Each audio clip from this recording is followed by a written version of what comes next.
Shalom Bapak Ibu. Perjalanan hidup kita ini sering diibaratkan dengan perjalanan bangsa Israel di padang gurun menuju ke tanah yang dijanjikan Allah. Karena di dalamnya banyak tantangan serta banyak pergumulan berat.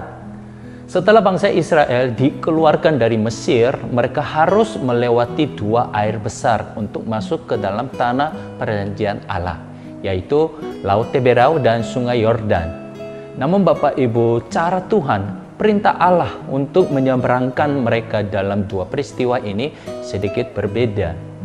Ketika menyeberangi Laut Teberau, Musa menyuruh bangsa Israel untuk berdiri tetap lalu menyaksikan aja, melihat aja apa yang Tuhan Allah kerjakan bagi mereka.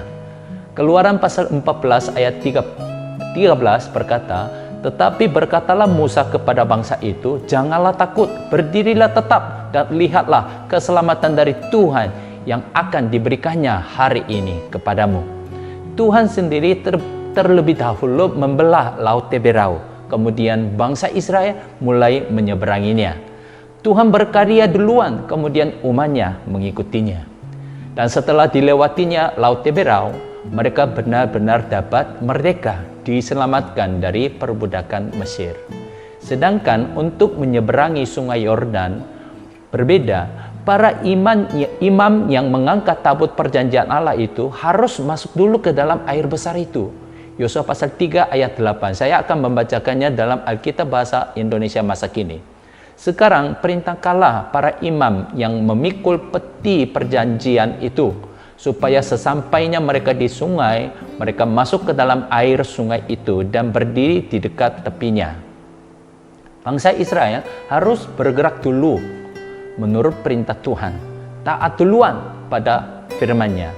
Kemudian Tuhan berkarya, Tuhan membelah air besar Sungai Yordan itu ketika orang Israel, para imam, masuk ke dalamnya dengan kaki mereka sendiri menurut perintahnya.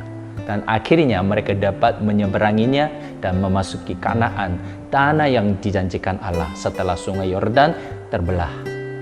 Dan di dalam Sungai Yordan, Tuhan menyuruh ke-12 orang dari setiap suku untuk masing-masing mengambil dan memikul batu dari Sungai Yordan sampai ke tanah yang Tuhan janjikan. Mereka taat, memikul batu yang besar sampai ke tempat mereka berkemah pada malam harinya. Dan dengan batu yang mereka pikul dan sekarang berdiri di tengah mereka, mereka akan bersaksi bahwa Tuhanlah yang menyeberangkan mereka. Tuhanlah yang menyelamatkan, bahkan menyertai mereka dalam setiap pergumulan mereka. Bapak, Ibu, Saudara sekalian, dalam hidup kita sering menghadapi berbagai air besar. Mungkin ada yang sedang menghadapinya, mungkin ada juga yang sedang melewatinya. Terkadang Tuhan sendiri membelah masalah kita, berkarya di depan kita.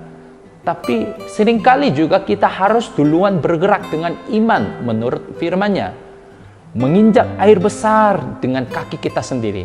Harus memikul batu yang besar dan berat sampai ke tempat yang Tuhan janjikan. Bagaimana dengan Bapak Ibu Saudara sekalian hari ini? Apakah Anda terasa terlalu berat, besar batu yang Anda pikul hari ini? Apakah Anda terasa tidak sanggup menghadapi pergumulanmu sekarang ini? Ingatlah baik-baik Bapak Ibu, bukan kita sendiri sedang menghadapinya, memikulnya, bahkan melewatinya. Tuhan tetap menyertai kita. Tuhan Yesus tetap menolong kita dan akhirnya Dia pasti menyeberangkan kita. Bapak Ibu Saudara sekalian, masalah, pergumulan, tantangan, batu besar dalam hidup kita sekarang ini, Tuhan akan jadikan kesaksian besar bagi sesama kita, bagi anak-anak kita, bagi keluarga kita, jika kita tetap memandang dan taat kepada Tuhan Yesus di dalamnya. Mari pandang Tuhan Yesus. Mari kita berdoa. Tuhan, terima kasih atas berkat pertolongan-Mu yang kami rasakan di dalam setiap hari kami ya Tuhan. Walaupun kami harus menghadapi tantangan pergumulan dalam hidup kami Tuhan, tetapi kami percaya bukan kami sendiri sedang menghadapinya, bukan kami sendiri sedang melewatinya.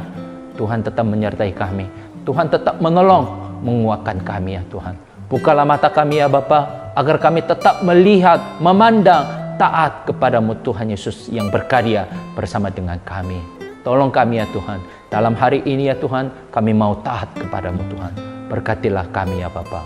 Di dalam nama Tuhan Yesus kami berdoa. Amin. Tuhan Yesus memberkati kita. Amin.